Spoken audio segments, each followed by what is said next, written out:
우리가 지난 시간에 로마서 14장 7절부터 9절까지 함께 생각을 하면서 교훈을 받았습니다. 오늘은 10절부터 그 마지막 12절까지 함께 상고하는 시간이 되겠습니다. 우리가 12장부터 쭉 생각해 오는 것이 거듭난 사람, 거듭난 그리스도인, 거듭난 하나님의 자녀로서의 신분이 어떤 것인가, 그것이 12장과 13장에서 우리가 생각을 했고, 14장과 15장은 거듭난 사람이 사람과의 관계 속에서 혹은 믿음의 자세가 어떤 것이어야 되는가, 실제적인 측면에서의 교훈을 하고 있다라고 하는 말씀을 드렸습니다.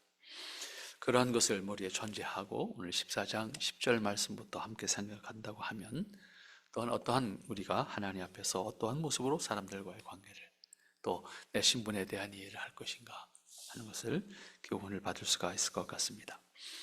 거듭난 그리스도인이 자신 안에 준비해야 되는 신앙인격, 다시 말하면 거듭난 사람으로서 내 안에 채워야 할 신앙인격의 요소가 많이 있지만, 그 중에서 가장 근본적인 것이라고 생각되어지는 것을 오늘 본문에서 말씀을 하고 있는 것 같습니다. 다시 말하면 우리가 생각하고 판단하고 그리고 뭔가 결정해서 행하는 모든 기준, 그 기준이 자기 중심이 아닌, 자기가 아니면 하나님께로 바뀌어야 된다. 이것이 쭉 일관되게 나오는 얘기 아닙니까? 내 중심에서 하나님 중심으로 바뀌어야 된다. 이제 이 가운데 사람들과의 관계도 이제 있게 되는 거죠. 내 중심으로 사람을 판단하는 것이 아니라 하나님 중심으로 사람을 판단하는, 그 사람을 중심으로 내가 그를 바라볼 수 있으면 좋겠다, 이런 얘기입니다. 이것은 가장 중요하고 어떻게 보면 우리가 실제 생활 속에서 매일 경험하게 되는 그런 문제들이기도 합니다.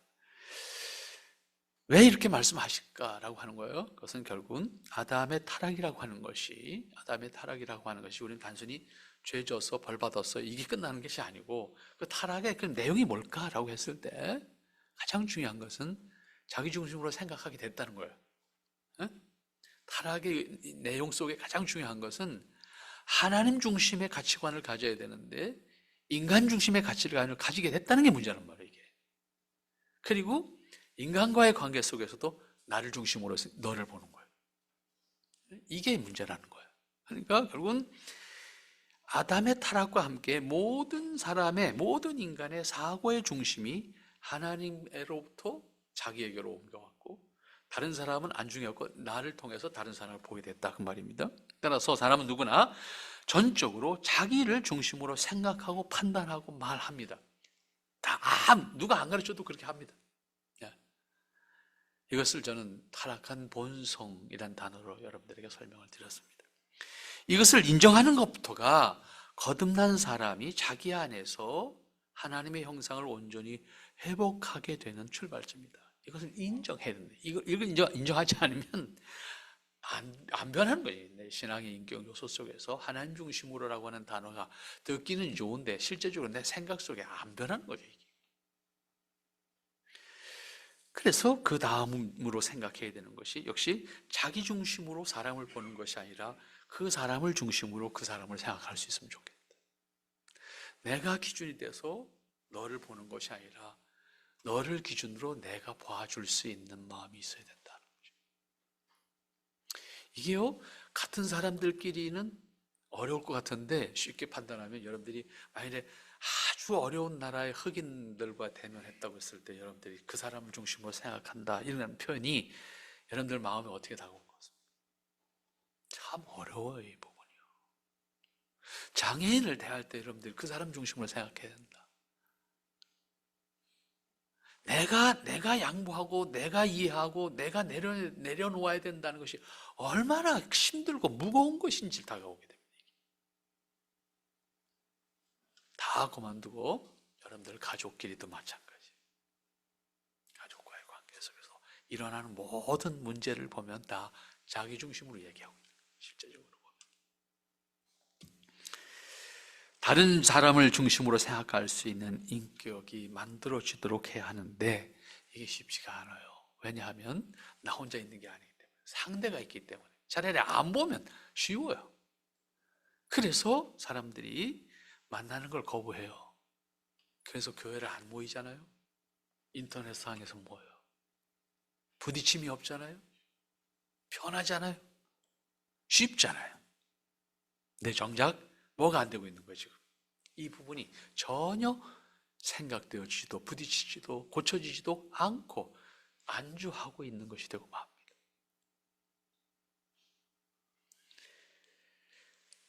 그래서 우리가 살아가는 과정 속에서 믿음을 구현해 나가는 것은 가만히 있어서 수도원에 앉아도 되는 것이 아닙니다.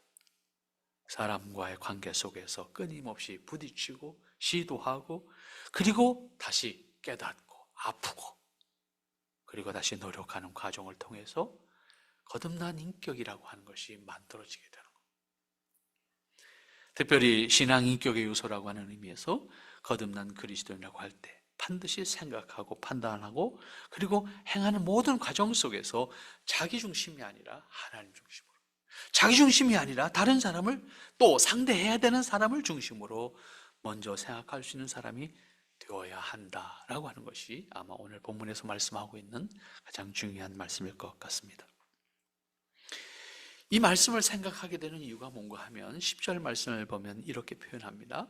내가 어찌하여 내 형제를 비판하느냐, 어찌하여 내 형제를 업신여기느냐, 우리가 다 하나님의 심판대 앞에 설 것인데, 이렇게 표현하고 있습니다.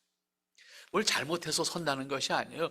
모든 사람은 똑같이 하나님 앞에 선다는 거예요. 각자의 모습을 가지고 선다는 거예요. 특별히 어떤 사람이 잘못해서 그 사람이 선다는 얘기가 아니라 우리 모두는 하나님 앞에 똑같이 설 건데, 하나님 눈으로 볼 땐 너나 다 똑같은데 우리끼리는 지금 서로 내가 더 낫다, 네가 더 낫다 그러고 대립하고 있는 거 아니냐, 이런 표현인데, 결국 이 말씀은 피조물로서 인간의 신분과 위치를 전제한 말씀입니다. 창조주 하나님은 이 땅에 존재하는 모든 것을 지으실 때 각각의 위치와 역할을 맡기셨습니다. 따라서 존재하는 모든 것들은 그 위치와 역할을 감당함으로써 전체 피조세계가 하나님의 뜻대로 아름다움을 유지할 수 있도록 만드셨습니다. 그래서 각각이 처한 곳에서 그 역할을 감당할 때 하나님이 지으신 모든 세계가 아름다운 세계다. 근데 문제는 사람입니다. 사람 외의 것은 그냥 있게 하셨으니까 그냥 있어요. 알아서 자신들의 역할을 잘 감당하고 있어요. 충실하게. 근데 사람이 문제인 거예요. 왜? 사람은 하나님 형상을 주셔서 그렇게 있도록 하신 대로 있는 존재가 아닌 거예요. 스스로 생각하고 스스로 판단하고 하고 싶은 거 하고 하나님을 거역하기도 하고, 사람이 문제인 거예요. 그러나 사람도 창조주 입장에 봤을 땐 다르지 않은 거예요. 각 사람에게 주신 모습과 역할과 은사를 통해서 하나님의 뜻을 살고 하나님의 뜻을 섬기고 기뻐하도록 그렇게 지으셨습니다. 그리고 사람 스스로도 그런 것들을 통해서 만족하고 기뻐할 수 있도록 하셨습니다. 그러므로 지금도 모든 사람은 각자의 일을 하면서 서로를 위한 삶을 사는 겁니다. 만일 누구든지 자신의 역할을 포기하거나 자신의 역할을 부정하거나 자신의 위치를 부정하는 것이 된다고 하면 결과적으로는 다른 사람에게도 누가 되고 불편함이 되고 화가 되고 때로는 다른 사람들에게도 근심거리가 될 수밖에 없는 겁니다. 그래서 가장 중요한 기본은 뭔가 하면 성장해서 사회인으로 한 사람의 역할을 오롯이 감당할 수 있는 사람이 되는 것, 그것은 자신만을 위한 것이 아니에요. 사실은요, 다른 모든 사람을 위한 일이기도 해요. 만일에 그것을 감당하지 못한다고 하면 다른 모든 사람이 누군가는 이 사람을 책임져야 되는 거예요. 여러분, 우리나라의 교정시설, 교도소, 쉽게 표현하면 교도소가 굉장히 많잖아요. 우리나라에 지금 교도소가 모자라가지고 정원이 한 30% 이상 넘어요. 그러니까 10사람이 자는 곳에 13사람쯤 잔다고. 얼마나 복잡하겠어요, 그 안에가. 그 사람들 다 누가 먹여 살리고 있어요? 국민이 세금 낸 거 먹여 살리는 거예요. 그 관리하는 사람들 다 누가 월급 줍니까? 국민이 월급 주는 거예요. 만약 그게 없다면 그만큼 돈 안 써도 되지. 한 사람으로서 한 사람이 사회에 일반인들과 사회적 책임을 다 하는 사람으로서 살아가는 것만으로도 다른 사람들에게 그만큼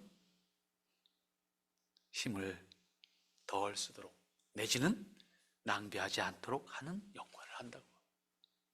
그러므로 모든 사람은 자신을 인정하는 것처럼 다른 사람을 존중할 수 있는 사람이 되어야 됩니다. 나를 인정하는 것처럼 다른 사람을 존중해야 된다는 그런 의미입니다. 그 사람 자신만이 아니라 그 사람의 역할이나 기능이나 관심이나 하는 모든 것들을 존중할 수가 있어야 합니다. 그런데 문제는 이미 문제는 있죠. 그 문제가 뭡니까? 인간이 모두 타락했다는데 문제가 있는 거예요. 그러므로 그냥 내버려뒀을 때 문제가 안 발생하면 좋은데 문제가 발생한다는데 문제가 있어요. 다시 그러한 것을 전제로 해서 여러분들이 생각하셔야 됩니다. 결국 자기를 중심으로 자기를 기준으로 가지고 다른 사람을 비판하게 되면 결국은 자신도 부정을 당하는 결과를 가져오게 된다는 말씀입니다. 이렇게 된 것은 역시 아담이 타락한 이후에 모든 인간에게 동반되는 현상입니다. 그러니까 모두가 같이 노력해야 돼요. 모두가 같은 생각을 가져야 돼요. 그렇지 않으면 역기능, 다시 말하면 역으로 손해보는 사람이 생겨요. 억울해하는 사람이 생겨 반대로. 그러므로 아담 이후의 모든 사람은 자기 중심으로 다른 사람을 판단하게 되었다는 사실을 전제로 해서 스스로를 고려하고 생각할 수 있어야 되는 거예요.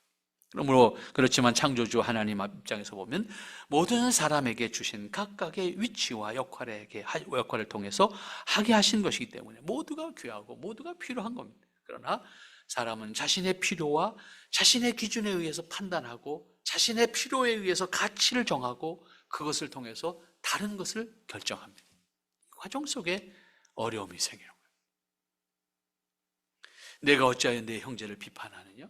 내가 어찌하여 내 형제를 업신여기느냐? 비판하고 업신여기는 딱 내 기준이잖아요. 다른 사람을 비판하고 업신여기는 것은 그 기준이 자기에게 있기 때문입니다. 부모에게 여러 자녀가 있다고 하면 어느 자식도 포기할 수 없는 것은 사람으로서의 도리입니다. 본능입니다. 만일 다른 사람이 내 자식 한 사람에게 비판하고 업신여긴다고 하면 부모의 입장에서는 그것이 힘든 거예요. 용납할 수 없는 것이기도 하고 분노하기도 합니다. 마음이 힘들어질 겁니다. 하나님 입장에서 피조물 전체에 대한 마음이 그런 것이라고 생각해 보면 내가 다른 사람에 대해서 그렇게 할 권리가 있나? 라고 하는 것을 생각해 볼 수 있습니다. 왜? 나도 하나님의 피조물이니까. 너도 하나님의 피조물. 똑같은 피조물 입장에서 주인이신, 그래서 앞에 전제된 것이 뭐예요? 만물의 주권이 하나님께 있다라고 하는 것이 전제된 거예요. 창조주로서의 권리를 주님이 회복하시기 위해서 이 땅에 오셨다는 것을 14장 앞부분에서 먼저 말한 거예요. 그런데 너희 똑같은 피조물의 입장에서 네가 주인이신 하나님이 계신데 네가 다른 사람을 그렇게 비판하고 업신여길 수 있겠느냐라고 하는 질문과 같은 말씀이 되는 겁니다. 하나님 입장에서 보면 피조물 전체에 대한 마음이 부모가 여러 자녀를 준 부모의 마음과 같은 입장이라고 생각하면 이 말씀은 어렵지 않게 이해가 될 수 있는 말이라고 생각합니다. 우리 모두는 하나님의 피조물입니다. 각자가 분명히 다름이 있고 능력의 차이나 생각의 차이가 있을 수밖에 없습니다. 특별히 타락한 이후에 더 그렇습니다. 그렇다고 해서 비판하거나 업신여기는 것은 기본적으로 인간이 도리가 아니다. 먼저 이렇게 생각해 보죠. 특별히 거듭난 사람들에게 있어서는 그런 얘기입니다. 거듭난 사람들에게 있어서는 형제를 비판하거나 업신여기는 것이 안 된다. 사람이 볼 때 자신의 능력이나 생각이 다른 사람에 비해 탁월한 것처럼 보일지라도 하나님이 보실 때는 차이가 없습니다. 역시 아이들을 양육하면서 부모들이 경험하게 되는 것과 다르지 않습니다. 아이들의 모습이나 능력이 거기지만 서로 자기가 더 잘한다고 자랑하고 싶고 인정받고 싶고, 하지만 어머니는 그냥 받아줍니다. 이 아이 이야기도 받아주고 저 아이 이야기도 받아주고. 물론 어머니도 사람이니까 때로는 분노하기도 하고 마음이 아프기도 합니다. 그렇지만 부모님이기 때문에 그들을 다 봤습니다. 그러면서도 부족하다고 느껴지는 아이에 대해서는 더 신경 쓰게 되는 게 부모의 마음입니다. 부모의 마음, 어머니의 마음입니다. 사람은 하나님 앞에서 누구나 그렇습니다. 모두 같은 입장에서 하나님 앞에 설게 될 것인데 사람이 서로 그 앞에서 다투고 있단 말이에요. 비판하고 있단 말이에요. 업신여기고 있단 말이에요. 하나님 보실 때는 똑같은데 이런 말입니다. 오늘 우리는 그런 의미에서 거듭난 그리스도인이 다른 사람을 대할 때 어떠한 모습으로 그 사람의 입장에서 그 사람을 소유하고 계신 하나님의 입장에서 그를 생각해 볼 수 있으면 좋겠다. 그러면 때로는 가르쳐야 될 때가 있어요. 가르치지 말라는 얘기가 하고 저는 다른 얘기예요. 가르칠 때 있어요. 하지만 어느 입장에서? 하나님의 입장에서 그에게 어떻게 말을 할까? 어떻게 가르칠까? 라고 하는 것을 우리는 한 번 더 생각하면, 한 번 더 고민하면 우리의 말이 좀 더 순화되고 우리의 말이 더 아름다운 말이 되고 그 사람들에게 전해지는 더 좋은 말들이 만들어질 겁니다. 그 다음 11절 말씀 보시면 같은 맥락에서 이어지는 말씀을 하고 있죠. 기록되었을 때 주께서 이르시되 내가 살았노니 모든 무릎이 내게 꿇을 것이요 모든 혀가 하나님께 자백할 것이다. 결국은 10절 말씀에 대한 확인을 다시 하는 건데 10절 말씀에 이어지는 같은 맥락에서 이어지는 말씀이라고 생각하면 됩니다. 아무리 자신이 탁월한 능력이 있다 할지라도 사람은 모두 하나님이 지으신 피조물입니다. 창조주이신 하나님 입장에서 볼 때 모두가 같다는 말씀입니다. 그런데 사람들끼리 서로 경쟁합니다. 서로 우월하다고 자랑합니다. 그 과정에서 비판하고 정죄하고 때로는 존재를 부정합니다. 강대국들이 싸우는 거 보면 꼭 그런 거 아닙니까? 너희는 그런 사람이니까 넌 죽어도 돼. 뭐 이런 표현이라 된다고 하면 이게 말 된 얘기입니까? 예를 들어서 피부색이 그러니까 넌 죽어도 되고 넌 있어야 되고 넌 없어도 되고 이런 표현을 누가 결정합니까?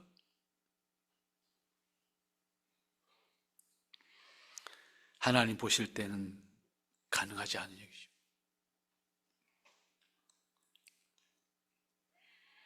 아이들이 소꿉장난을 하면서 서로를 경쟁하고 싸우는 모습과 같다고 하는 것이 오늘날 어른들의 세계, 강대국들의 세계에서도 다르지 않습니다. 그럼에도 불구하고 아이들의 모습이나 어른의 모습이나 다르지 않다는 것을 우린 더 큰, 더 넓은 마음으로 볼 수 있어야 됩니다. 사회에서 경험하게 되는 경쟁과 모든 사람이 자신의 자존감을 확보하려고 하는 것은 결코 다르지 않습니다.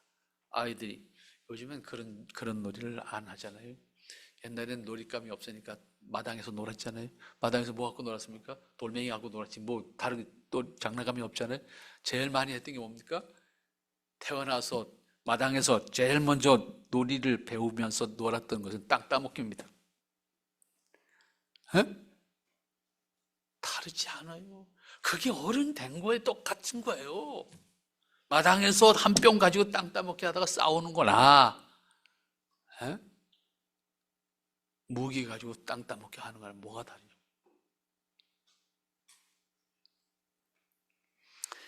여기서 거듭난 사람이 가져야 되는 확신과 의연함, 진정 멋진 모습이어야 됩니다. 그렇지만 아쉽게도 그리스도인임에도 불구하고 하나님의 피조물로서 자신에 대한 확신을 가지 못한다고 하면 다른 사람과 다르지 않은 자신의 모습이라고 하는 것을 인정하지 못하고 있는 사람입니다. 거듭난 사람, 하나님의 은혜를 아는 사람, 하나님의 창조를 믿는 사람이라고 하면 하나님 앞에서 모든 사람이 같다는 사실을 분명하게 인정할 수가 있어야 되고 다른 사람을 비판하거나 심판하는 권세가 자신에게 없다는 것도 인정할 수가 있어야 합니다. 그 대신에 다른 사람을 자신과 마찬가지로 하나님 앞에서 하나님의 형상으로 창조되어지고 이 세상에서 하나님의 뜻을 드러내는 사람으로 지으셨다는 사실을 전제로 존중할 수가 있어야 합니다.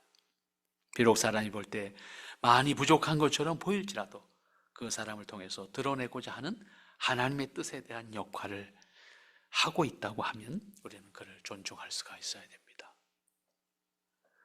주께서 이르시되 내가 살았노니 모든 무릎이 내게 꿇을 것이다. 이것은 결국 다시 앞에서 말씀하셨던 14장 앞부분에서 말씀하셨던 것과 같은 맥락이라고 볼 수 있어요. 이 말씀은 예수님이 통치권, 예수님이 피조물에 대한 통치권, 특별히 거듭난 자에 대한 통치권, 하나님 나라에 대한 통치권을 가지고 계신다라는 것을 다시 확인하는 거죠. 통치권이 내게 있어. 니들끼리 싸워서는 안 돼. 이 얘기죠. 니들끼리 잘났다고 하면 안 돼. 통치권은 나한테 있는 거야. 모든 피조물에 대한 통치권이면서 동시에 하나님의 사람들에 대한 통치권을 예수님께서 갖고 계신다는 선언입니다. 특별히 거듭난 사람들에 대한 통치권을 완성하시는 사건은 결국 뭡니까? 예수님이 이 땅에 오셔서 죽음과 부활을 통해서 완성하신 거잖아요. 이 부활의 완성은, 부활을 통해서 완성하신 것은 하나님 자녀들에 대한 통치권을 회복해서 가지고 계신 것이고, 하나님 나라를 회복시키는 주권이 주님께 있다는 것을 의미하는 것. 그 권위에 대하여서 존중하는 것이 거듭난 사람의 기본적인 자세입니다. 거듭난 사람, 모든 사람에 대한 주권이 왕이신 예수님께 있다는 사실을 인정하고, 그 통치권자로서 예수님을 인정하고 그 권위를 존중한다고 하면 그 권위 앞에서 모든 사람을 존중할 수 있는 사람이 되어야 되는 겁니다. 예수님의 권위를 존중하는 것은 다른 사람에 대한 비판과 정죄의 권한이 예수님께만 있다는 것을 인정하는 것이 되기 때문입니다. 그러므로 그에 대한 통치권이 주님께 있다고 하면 우리는 그 통치권을 존중함으로 하나님께서 통치하는 주의 백성들에 대해서는 우리는 존중하는 마음으로 대할 수 있어야 된다. 모든 사람은 통치권자이신 예수님 앞에 무릎을 꿇어야 합니다. 이것은 예수님께서 거듭난 사람에 대한 통치권을 갖고 있다는 의미입니다. 그 사실을 인정함으로 각 사람은 서로 존중해야 합니다. 자신이 거듭났다는 것으로 만족한다고 하면 그것은 피조물에 대한 하나님의 통치권을 온전하게 인정하고 있지 못한 부분이라고도 생각할 수 있습니다. 여기서 매우 중요한 것을 깨닫게 하는 것은 내 자신에 대한 통치권이 예수님께 있다는 것을 인정함으로써 예수님께 대한 순종이 있는 것처럼 다른 사람에 대한 통치권도 예수님께 있다는 사실을 인정한다면 다른 사람에 대한 그 다른 사람을 비판하고 정죄하는 것은 월권이다라고 하는 것도 인정할 수가 있어야 됩니다. 이 사실을 바울은 이사야 선지자의 말을 통해서 그 말을 이용해서 오늘 여기 11절 말씀에서 교훈하고 있습니다. 그러므로 모든 사람은 각자가 행한 대로 영원한 통치권자이시고 심판자이신 하나님 앞에 서게 될 겁니다. 그리고 그 앞에 무릎을 꿇고 주님께서 통치하시는 은혜 안에서 우리가 온전하게 회복되는 하나님 나라가 우리에게 임하게 될 것입니다. 다시 강조하는 말씀이 결국 11절 마지막 부분에서 하나님께 자백하리라 하였느니라. 이러므로 우리 각 사람이 자기 일을 하나님께 직고할 것이다. 결국 11절 말씀에서 이어지는 것으로 생각하면 되겠는데, 이 11절에서 강조하는 말씀이 통치권이었습니다. 피조물에 대한 통치권, 거듭난 사람에 대한 통치권, 이것은 동시에 하나님 나라의 통치권입니다. 거듭난 사람으로서 그리스도인은 하나님 나라의 통치권을 존중해야 합니다. 같은 원리로 모든 사람에 대한 통치권이 하나님께 있음을 인정할 수가 있어야 됩니다. 그 통치권을 실제로 행사하는 분이 왕으로 오신 예수님이신 것을 믿는 것이 기독교 신앙입니다. 그렇다고 하면 여기서 매우 확실하게 거듭난 사람으로서 의식을 가져야 합니다. 거듭났다는 의미에 담긴 중요한 것은 지금까지 자신에 대한 통치권 자신이 행사했지만 거듭난 후에는 자신이 아닌 왕이신 예수님께 나에 대한 통치권이 있다는 것을 시인하고 그렇게 맡긴 거잖아요. 그 사실을 인정하는 거잖아요. 그래서 주님의 통치권에 나는 순종하는 거잖아요. 그러므로 오늘 본문에 있는 말씀처럼 우리 각 사람이 자기 일을 하나님께 직접 말하게 될 것이다. 누구 딴 사람의 말을 빌리지 않고 자기 일을 하나님께 직접 말하게 될 것이다. 여기서 그리스도인의 자유를 깨달아야 합니다. 하나님의 창조를 믿는 신앙은 하나님의 형상으로 사람을 지었음을 믿습니다. 이때 단지 하나님의 형상을 인간에게 주셨다는 것으로 그치지 말고 이 말씀에 담긴 의미를 좀 더 확인할 수 있으면 좋겠습니다. 사람을 하나님의 형상으로 지으셨다는 말에 담긴 깊은 의미는 하나님과 같은 자유로운 존재로 지으셨다는 것. 하나님과 같은 자유롭게 생각하고 행동하고 판단할 수 있는 능력을 주셨다는 거예요. 자유로운 존재라는 의미는 단지 하고 싶은 대로 할 수 있는 사람이라는 의미로 생각한다면 많이 부족한 거예요. 자유롭다는 말에 담긴 인격과 인격에 담긴 또 다른 의미는 책임입니다. 그러므로 각 사람은 자기 일에 대해서, 자기 스스로에 대해서 책임질 수 있는 사람이어야 됩니다. 내 말에 대해서도 책임져야 되고, 내 인격 스스로에 대해서 책임지고, 내 삶에 대해서도 책임질 수 있는 사람이 돼야 된다는 의미입니다. 이게 안 되기 때문에 다시 사회적 문제가 되고 사람과의 관계가 문제가 되는 거예요.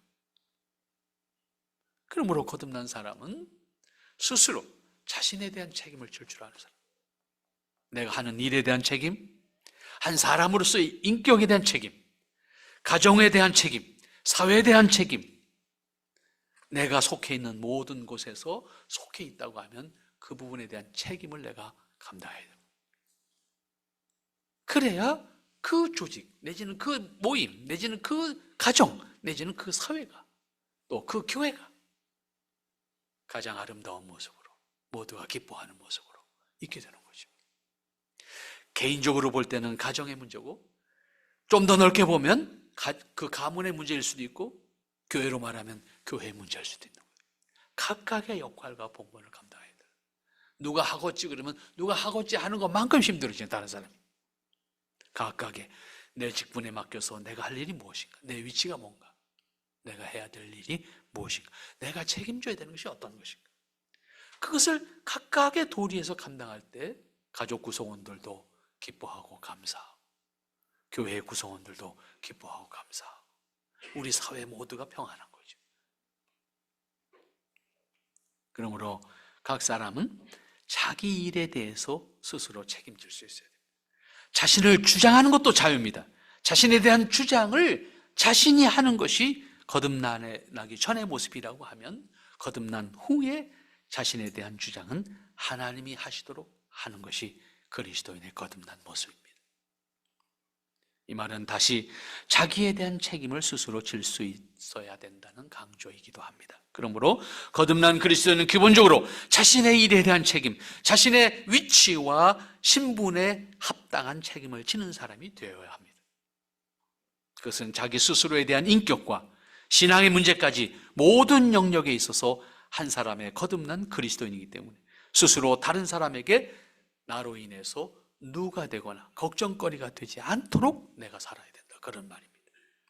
이것은 자신에 대한 기본적인 책임입니다. 자기 자신에 대한 책임입니다. 그러나 자기 자신에 대한 책임을 다할 때 다른 사람과의 관계 속에서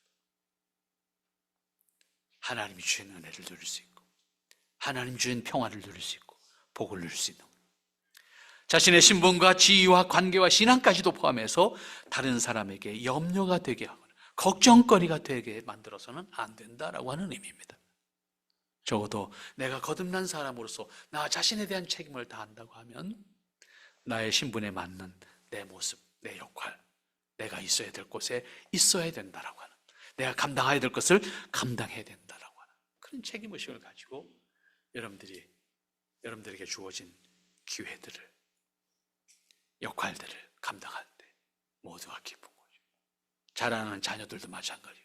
성장하는 과정 속에서 일찍이 이런 도리들을 깨우쳐서 내 위치에서 내가 할 일이 무엇인가를 깨닫을 때, 내가 내 신분에 학생의 신분에 맞게 내 역할을 잘 감당할 때 부모님이 기뻐요, 가족이 기뻐요. 그러나 그 책임을 다하지 못하고 엉뚱한 일을 하게 되면 모두가 걱정거리가 되는 거예요. 다르지 않습니다. 사회 전체도 다르지 않습니다.